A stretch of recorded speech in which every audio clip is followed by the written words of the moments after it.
नमस्कार, हमारा उत्तर प्रदेश देख रहे हैं आप। मैं हूं आपके साथ भावना त्रिपाठी। मुख्यमंत्री योगी आदित्यनाथ ने बजट सत्र शुरू होने से पहले सर्वदलीय बैठक की अध्यक्षता की। 18 फरवरी से उत्तर प्रदेश विधानसभा बजट सत्र 2025-26 की शुरुआत होगी।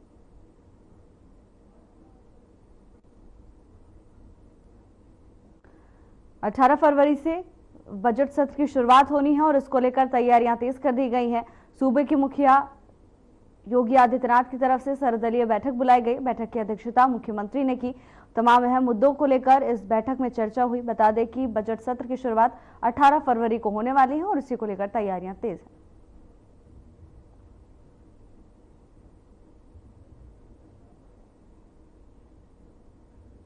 लखनऊ में सोमवार को मुख्यमंत्री योगी आदित्यनाथ ने विधान भवन के मुख्य द्वार और भित्ति चित्र का अनावरण किया। इस दौरान कई अधिकारी और नेता मौजूद रहे। सीएम योगी ने इस दौरान बैठक की और जरूरी दिशा निर्देश भी दिए।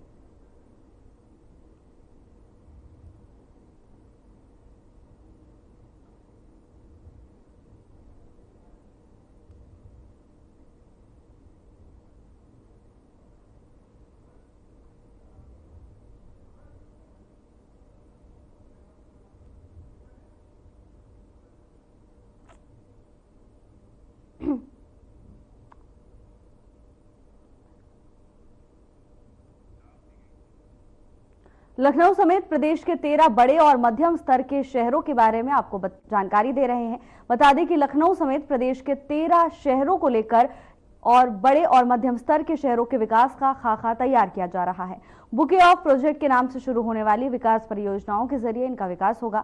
आबादी और क्षेत्रफल के लिहाज से बड़े होने के साथ ही धार्मिक महत्व वाले शहरों का खाका तैयार किया गया है। पहले चरण में ऐसे 13 शहरों में 3 चरणों में विकास कार्य कराए जाएंगे और इन शहरों के विकास के लिए अल्पकालिक, मध्यकालिक और दीर्घकालिक योजनाएं बनाई जाएंगी।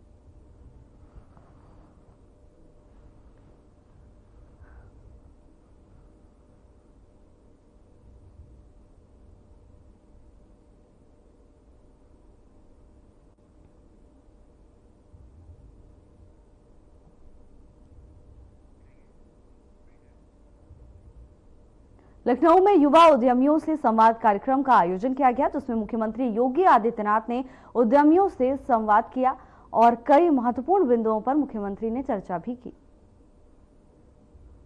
अयोध्या के लिए इस दौरान जो पब्लिक कंट्रीब्यूशन प्राप्त हुआ उसका अंदाजा आप देख सकते हैं कि उन्होंने अयोध्या के विकास के लिए, जैसे राम जन्मभूमि न्यास के लिए पब्लिक ने जो कंट्रीब्यूशन किया, श्रद्धालु जनों की सुविधा के लिए, जो कुछ भी वहां पर वर्तमान में हो रहा है, सभी श्रद्धालु जनों के द्वारा किए गए कंट्रीब्यूशन का ही परिणाम है। ऐसे ही काशी में, काशी विश्वनाथ धाम बनने के पहले श्रद्धालुओं की संख्या काफी कम थी और आज उनकी संख्या बढ़ करके काफी ज्यादा हो चुकी है। मैं परसों काशी में था और मुझे यह बताने में कोई संकोच नहीं, जब भी मैं काशी वासियों से वहां बात कर रहा था, उन सब ने इस बात को कहा। उन्होंने कहा, साहब हमने अपने जीवन में कभी भी इतनी भीड़ काशी में कभी नहीं देखी जो पिछले 1.5 महीने से हम देख रहे हैं।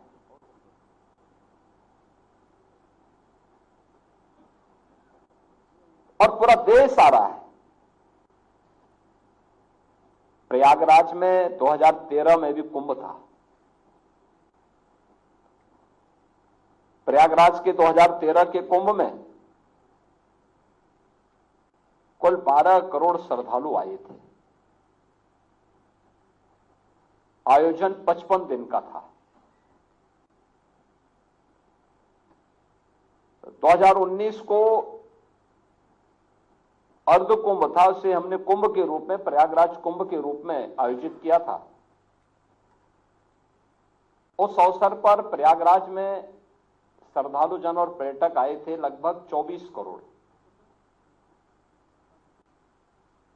और इस बार अभी तक प्रयागराज महाकुंभ की दृष्टि से अगर हम देखेंगे तो अब 45 यानी कुल 45 दिन के इस आयोजन में 36 दिन हो चुके हैं। यानी इन 35 दिनों के अंदर 700 से अधिक तो यानी रूटीन की फ्लाइट वहां 40 हैं प्रयागराज के लिए, वो चली रही हैं। 700 से अधिक नए वहां पर इस दौरान चार्टर्ड उतरे हैं। प्रतिदिन सैकड़ों मेला स्पेशल के रूप में रेलवे को ट्रेन चलानी पड़ रही है। 14,000 परिवहन निगम की बसेज का बेड़ा उत्तर प्रदेश सरकार के पास है, ये भी चल रही है। 28, 29 और 30 में मात्र इन 3 दिनों में प्रयागराज में 15 करोड़ से अधिक श्रद्धालुओं ने आस्था की डुबकी वहां लगाई। 5 करोड़ से अधिक, लगभग 5.5 करोड़ श्रद्धालु आए थे 28 जनवरी को। 8 करोड़ के आसपास श्रद्धालु आए थे 29 जनवरी को और 2.5 करोड़ श्रद्धालु आए थे 30 जनवरी को।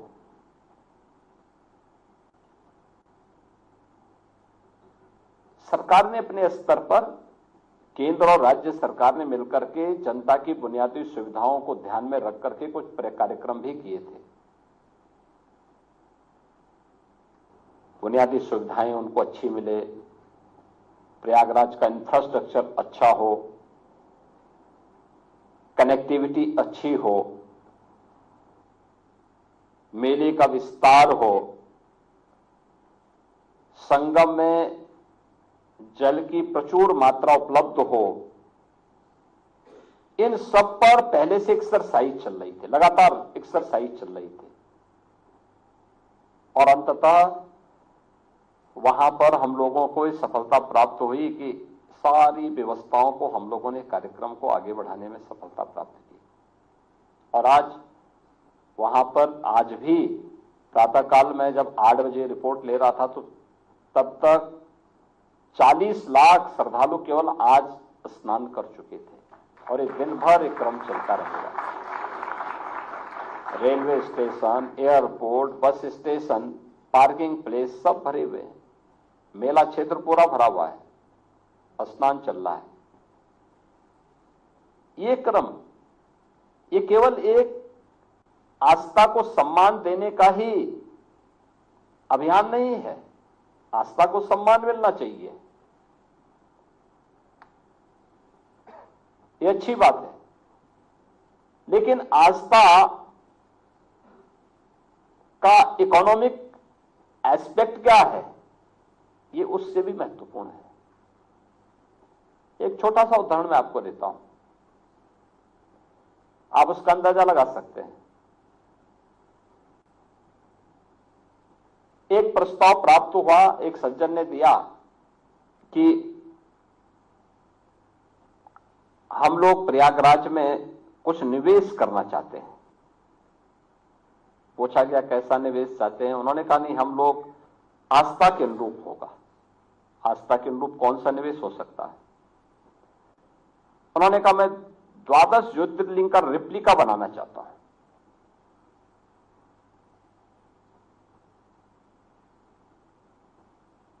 तो उन्होंने अपना एक मॉडल दिखाया कि हम इस रूप में करना चाहेंगे। तो उनसे कहा गया कि भाई ठीक है, आप एक काम करिए कि जितना भी रॉ मटेरियल है, पुराना लोहा होगा, पुराना स्टील होगा, पुराना फाइबर होगा, पुराने टायर होंगे, इनका इस्तेमाल करते हुए रेप्लिका तैयार कराओ। उन्होंने लैंड की मांग की। उन्होंने कहा आप हमें लैंड दे दीजिए, पैसा मैं लगाऊंगा और प्रॉफिट 50-50% हो जाएगा। तो नगर निगम को आदेश हुआ, नगर निगम ने उनको लैंड 11 एकड़ लैंड उपलब्ध करवाई। पार्टी ने पैसा लगाया। जनवरी फर्स्ट वीक में मैंने उसका उद्घाटन भी किया। 10 जनवरी से 31 जनवरी के बीच में वह संस्था 14 करोड़ लगाई थी। 14 करोड़ तो अपना कमा चुकी है, 14 करोड़ की प्रॉफिट कमा करके उसने नगर निगम को भी दिया है। आप तो सभी उद्यमी हैं, मैं पूछना चाहूंगा कि कोई निवेश आज के दिन पे ऐसा है क्या जहां पे आप जो मूल पूंजी लगाएंगे वो मूल पूंजी के साथ साथ उतना अतिरिक्त प्रॉफिट कमा करके वह आपको, यानी वो प्रोजेक्ट मात्र 21 दिन में उतना पैसा कमा ले। लेकिन ये स्पिरिचुअल टूरिज्म में संभव है और ये प्रयागराज में एक जगह में हुआ है। ऐसे ही लाखों लोगों को कार्य मिला है, उनकी आमदनी बढ़ी है और यह आमदनी अल्टीमेटली यूपी की आमदनी के साथ बढ़ने जा रही है। मेरा अनुमान है कि यह संख्या 60 करोड़ तक पहुंचती है तो मान के चलिए कि यूपी की जो इकोनॉमी होगी वह लगभग 3.25 से लेकर 3.5 लाख करोड़ रुपए की अतिरिक्त यूपी की जीडीपी में बढ़ोतरी होने वाली है।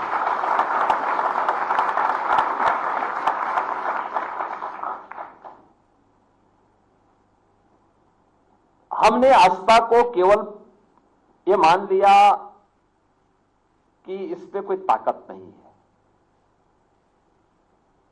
उसका दुष्परिणाम हमें भुगतना पड़ा। हम भारतीयों के मन में गुलामी के कालखंड में जो ये बात डाल दी गई कि जो भारतीय है वह कमतर करके उसको आंको, उसको महत्वहीन कर दो, उसकी कोई महत्व नहीं है, ये जो बात समझाई गई उसका दुष्परिणाम हम भुगत रहे हैं। हमें ये बताया गया कि जो भारत का है इसका महत्व नहीं है और जो भारत के बाहर का है उसका महत्व है, तो दुष्परिणाम भी हमारे सामने थे। मोदी जी ने पहली बार इस बात का एहसास कराया भारतवासियों को, नहीं, हमें एक भारतीय के रूप में भारत से जुड़े हुए जीवन मूल्यों को, भारत की आस्था को, भारत के प्रोडक्ट को हम महत्व देकर के स्वयं की महत्ता को बढ़ा सकते हैं। हम दूसरों की उपलब्धियों पर गौरव की अनुभूति करने की बजाय अपनी स्वयं की पूर्वजों की विरासत पर अगर हम गौरव की अनुभूति करेंगे तो हम दुनिया को बहुत कुछ दे पाएंगे। और आज प्रयागराज वही कर रहा है। प्रयागराज ने बताया है कि हमारे पास क्या स्केल है, क्या पोटेंशियल है। यह महाकुंभ प्रयागराज बता रहा है, काशी बता रही है, अयोध्या बता रहा है। कितने लोगों को रोजगार मिल रहा है, कितने लोगों की आमदनी को कई गुना बढ़ाने में मदद मिली है। कितना बृहद आयोजन बनकर के पूरा आयोजन आज देश और दुनिया को अपनी ओर आकर्षित कर रहा है। और ये जो एक पक्ष है इसका, इस पक्ष को हमने माना होता तो विदेशी सामानों से जो कभी भारत की मार्केट और बाजार भरे पड़े होते थे, ये नहीं होते। याद करना, हमने आदरणीय प्रधानमंत्री जी की प्रेरणा से 2018 में उत्तर प्रदेश के अंदर एक योजना लागू की, उसका नाम था वन डिस्ट्रिक्ट वन प्रोडक्ट का। ये उत्तर प्रदेश के अंदर परंपरागत एमएसएमई सेक्टर के प्रोडक्ट को हम लोगों ने मैपिंग की थी और फिर हर जिले के लिए एक प्रोडक्ट को आइडेंटिफाई किया। उसका नाम हमने वन डिस्ट्रिक्ट वन प्रोडक्ट रखा। हमने उसमें डिजाइनिंग में, हमने उसे पैकेजिंग में, हमने उसे टेक्नोलॉजी में, हमने उसको मार्केटिंग में मदद की। हमारा एक्सपोर्ट बढ़ा। यूपी ने देश को एक नया ब्रांड दे दिया।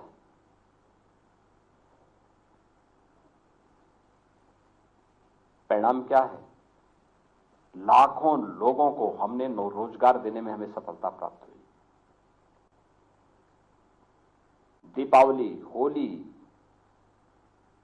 विजयादशमी और अन्य पर्वों और त्योहारों में जो पहले गिफ्ट चीन से आए हुए प्रोडक्ट से यहां की मार्केट भरी होती थी, आज वो सब समाप्त।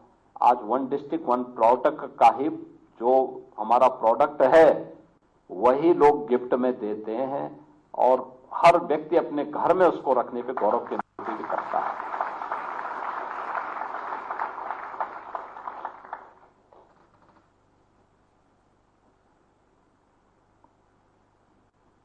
कितने बड़े पैमाने पे लोगों के अंदर लोगों को रोजगार मिला, लोगों की आमदनी बढ़ी। मुझे याद है मुरादाबाद ये ब्रॉस का आइटम बनती है वहां पे 17-18 में, जो 17 में हम लोग आए, यहां पे सरकार आई, मैं गया था, बड़ी निराशा थी लोगों में, हताशा थी। लगभग वहां पर ब्रॉस से जुड़े हुए कार्यक्रम लगभग बंदी की ओर थे। कहीं पॉल्यूशन कंट्रोल बोर्ड की मार पड़ती थी, कहीं पे मार्केट नहीं था, उनके पास डिजाइन भी नहीं थी, उनके पास टेक्नोलॉजी भी नहीं थी, उनके पास मार्केट की भी अभाव होता जा रहा था।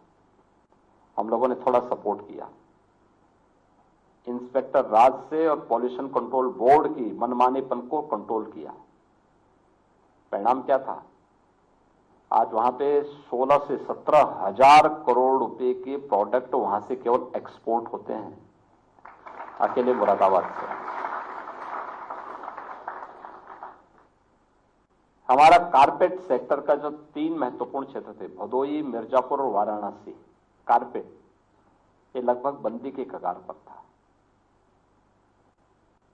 उसको हमने डिजाइन के साथ जोड़ा, टेक्नोलॉजी के साथ जोड़ा, मार्केट के साथ जोड़ा, एक्सपो मार्ट बनाया गया। आज परिणाम क्या है? जो आज से लगभग 8 वर्ष पहले बंदी की कगार पर था, आज वहां से 8 से 10 हजार करोड़ रुपए के कारपेट एक्सपोर्ट होते हैं।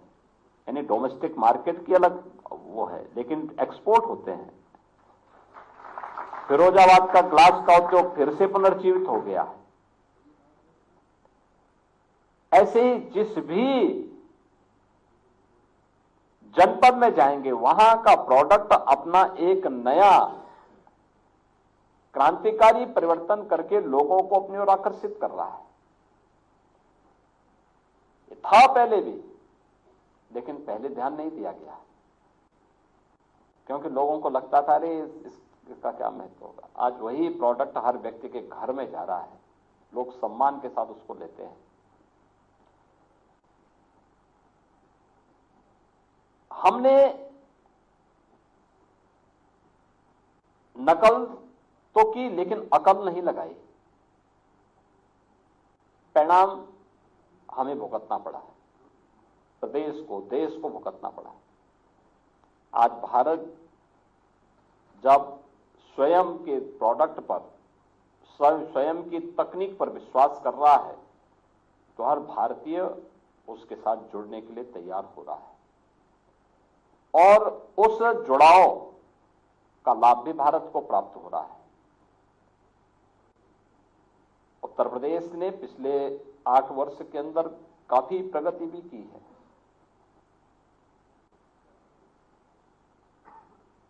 उत्तर प्रदेश के परसेप्शन को, उत्तर प्रदेश में आ रहे निवेश के प्रस्तावों को,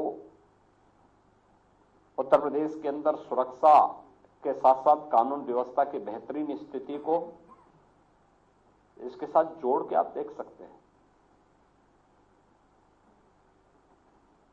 उत्तर प्रदेश ने इस दौरान अनेक रिफॉर्म भी की।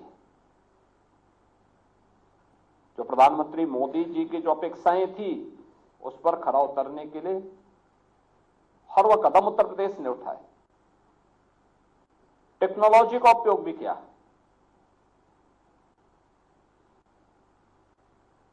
प्रदेश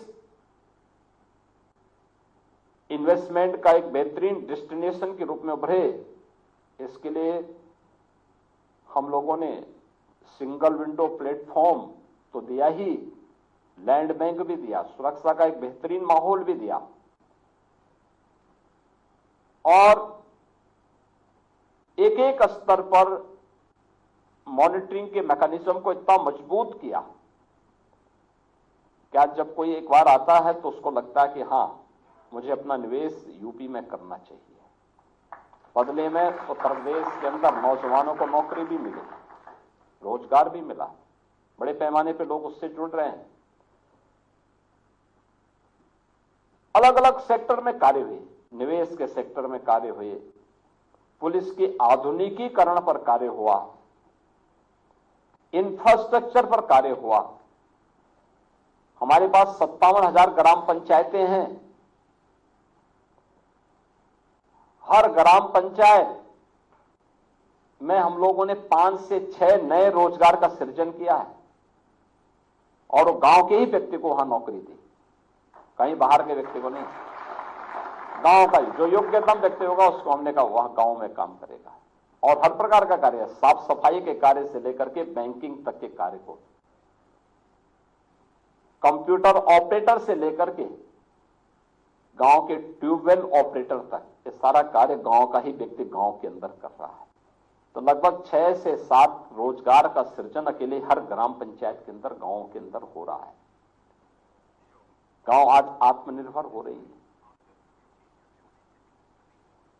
उत्तर प्रदेश देश के उन चुनिंदे राज्यों में है जिनके गांव में आबादी अभी भी काफी बड़ी आबादी रहती है।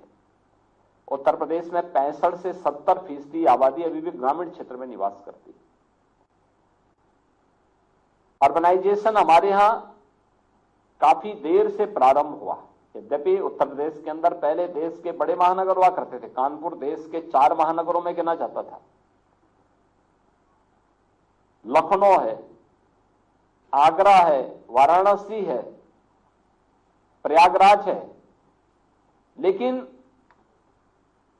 समय के अनुरूप उस प्रकार का माहौल न होने के नाते लगातार डिटोरेशन होता गया और एक समय ऐसा भी आया कि जब एक प्रकार की व्यवस्थाएं ठप सी हो गई थी। लेकिन आज ऐसा नहीं है।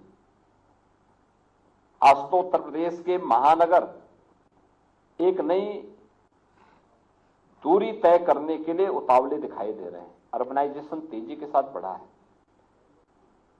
तो स्वाभाविक रूप से वहां सुविधाएं भी उसी तेजी के साथ बढ़ानी पड़ेगी, उससे दुगनी स्पीड से बढ़ानी पड़ेगी और इसके लिए अनेक कदम उठाए गए और उस कदम का परिणाम ही है। आप मुझे बताइए कि अगर हम लोगों ने प्रयागराज सिटी के अंदर आधुनिक इंफ्रास्ट्रक्चर नहीं दिया होता तो क्या ये 15 करोड़ लोग 3 दिन के अंदर प्रयागराज में आए, क्या उस लोड को, उस प्रेशर को बर्दाश्त कर पाता? कभी नहीं कर पाता। जब हम लोग कुंभ के क्षेत्रफल को बढ़ा रहे थे, महाकुंभ का जो क्षेत्रफल वह पहले मात्र 1000 एकड़ क्षेत्रफल में होता था, 13 में 2000 हुआ। हमने उसको बढ़ा करके 10,000 एकड़ क्षेत्रफल में फैलाया। तो लोग कहते थे, उस समय लोग कहते थे कि ये सब क्यों किया? ये जो आरोप प्रत्यारोप करने वाले लोग हैं ना, ये लोग तब कहते थे इसकी आवश्यकता क्या है? ये पैसा अनावश्यक पानी की तरह बहाया जा रहा है।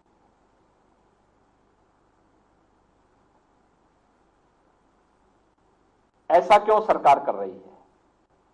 हमने कुंभ के आयोजन में 7,500 करोड़ खर्च किए हैं,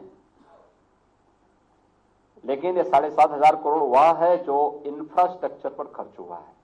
खासतौर पर प्रयागराज में 14 नए फ्लाईओवर बने, 6 अंडरपास बने, 200 से अधिक सड़कों के चौड़ीकरण का कार्य हुआ, नए कॉरिडोर बनाए गए, रेलवे स्टेशन का विस्तारीकरण हुआ, एयरपोर्ट के नए टर्मिनल का विस्तारीकरण वहां पे किया गया और भी अन्य नए घाट का निर्माण हुआ। इन सब पे ज्यादा खर्च हुआ। कुंभ मेले की व्यवस्था की दृष्टि से कुल 1500 करोड़ रुपए हमने रखे थे और वह कार्यक्रम हमारा उस रूप में आगे बढ़ा।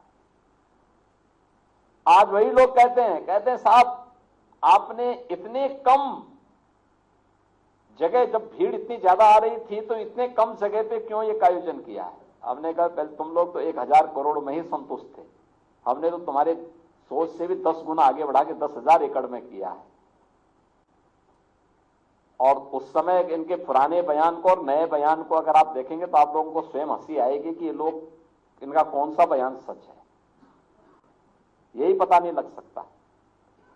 आप मुझे बताइए, आप तो सभी उद्यमी हैं, अगर राज्य की तरफ से या केंद्र और राज्य सरकार की तरफ से मिलकर के 7,500 करोड़ रुपए हम उसमें इंफ्रास्ट्रक्चर को भी जोड़ लें, खर्च करके अगर इकोनॉमी में 3 लाख से 3.5 लाख करोड़ रुपए की अतिरिक्त वृद्धि हो सकती हो तो कौन सा सौदा सही है? आप मुझे बताइए ना। आप तो उद्यमी, आप तो निवेश के अच्छे जानकार हैं,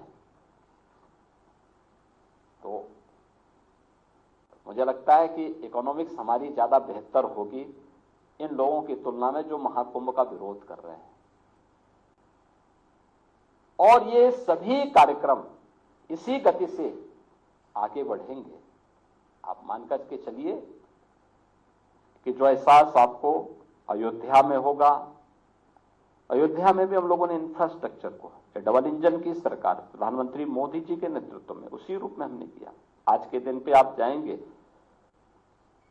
प्रयागराज हो, काशी हो, अयोध्या हो, गोरखपुर हो, चित्रकूट हो, नेमिस हो, इस सभी जगह हम लोगों ने इसी प्रकार का इंफ्रास्ट्रक्चर दिया।